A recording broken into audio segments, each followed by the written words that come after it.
Crans-Montana, station UP située en Suisse, connue pour son domaine skiable, s'est transformée, la nuit du Nouvel An, en lieu d'effroi pour ces dizaines de victimes d'un incendie au sous-sol d'un bar de cette ville, devenu un immense brasier pour tous ces malheureux. Et parmi toutes ces victimes, la plupart très jeunes, Thaïris Dos Santos, 19 ans, un jeune footballeur français, a retenu toute mon attention. En effet, au moment du drame, Thaïris se trouvait au premier étage et avait pu fuir le bar avant qu'il ne s'embrase. Sauf qu'il s'est alors rendu compte que son amie était, elle, prise au piège. Il n'a pas hésité et est retourné la chercher dans les flammes et a été grièvement brûlé.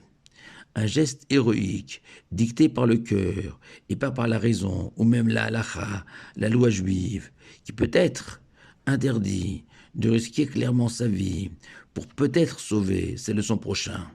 La question est complexe et mérite beaucoup plus que quelques minutes pour être tranchée. Mais qu'importe ce qu'aurait indiqué le Rav, le gardien de la halakha, car évidemment, on ne peut être qu'admiratif du courage et de l'audace de Thaïris Dos Santos. Et c'est ce souci du sort de son prochain, cette solidarité, cet altruisme, ce sentiment que la peine de l'autre est aussi la sienne, est au cœur de notre paracha de Shemot, cette sidra où on raconte le dur exil égyptien, l'esclavage et la manière dont les enfants d'Israël ont résisté et ont semé les graines de la délivrance consécutive de la plaie des premiers-nés, qui sera décrite dans la paracha de Bo, qui sera lue dans 2 semaines. Cette paracha de Shemot, qui sert de matrice pour l'ensemble de l'histoire du peuple juif, marqué par ce long exil et sa litanie de malheur, dont le tremblement de terre du 7 octobre et ses répliques, et plus près de nous, cet abominable attentat de Sydney, en sont les derniers avatars à ce jour. Et c'est en étudiant attentivement cette très belle paracha de Shemot que nous trouvons les différents leviers de la délivrance finale. Et le devoir de solidarité, d'entraide, de se sentir concerné par la souffrance de l'autre, ressortent clairement de Shemot comme étant un des ressorts majeurs du salut des enfants d'Israël. Il y a d'abord ces 2 sages-femmes extraordinaires, Poua et Shifra, Yocheved, la mère de Moshe, notre maître, et sa fille Myriam, selon le Talmud, qui n'hésitent pas à défier le pharaon lui-même et mettre leur vie en péril, et ce pour accoucher les femmes d'Israël et soustraire les nouveau-nés à la mort promise à ces bébés par les Égyptiens. Mieux encore, au sujet de Moshe,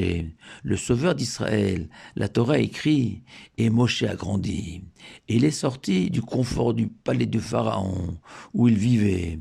pour être auprès de ses frères et voir leur fardeau. » Le Midrash, cité par Rashi, précise que Moshe ne s'est pas contenté de voir la souffrance des enfants d'Israël. Il l'a ressenti au plus profond de son cœur, au point d'intervenir comme un simple policier, lui le prince, pour défendre un enfant d'Israël, injustement battu par un Égyptien. Et cet esprit d'entraide qui anime Moshe ne s'arrête pas à ses frères seulement, car à peine arrivé au pays de Midian, en fuite de devant le Pharaon, Moshe va de nouveau venir à la rescousse des filles de Yitro, prêtres locales, des jeunes bergères inconnues, maltraitées par des bergers beaucoup plus forts et beaucoup plus nombreux qu'elles. Plus haut encore que Moshe, l'Éternel lui-même montre la voie et décide de se révéler à Moshe dans un simple buisson en feu, plutôt qu'auprès d'un arbre majestueux, pour nous indiquer que lui aussi, le Tout-Puissant, ressent la peine des enfants d'Israël, conformément aux paroles du roi David. Imo Anochi Betzara, moi aussi, dit le Tout-Puissant, je suis avec eux dans leur détresse. Le Saint béni soit-il, va avouer à Moshe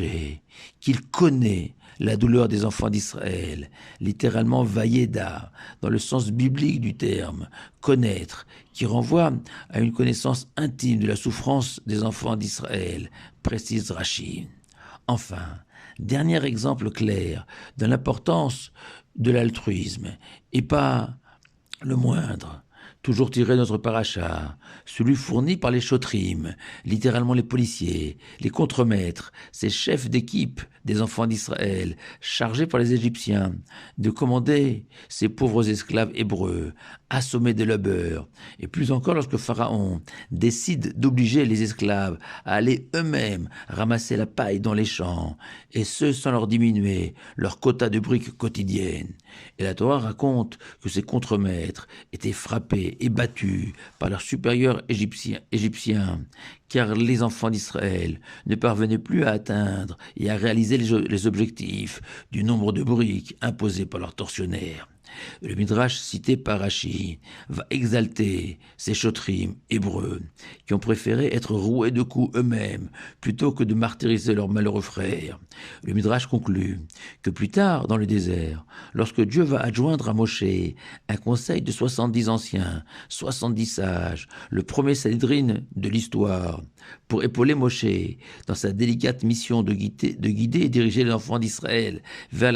la terre sainte, c'est parmi tous ces chotrim que Moshe choisira ces 70 sages devenus de facto les chefs d'Israël aux côtés de Moshe.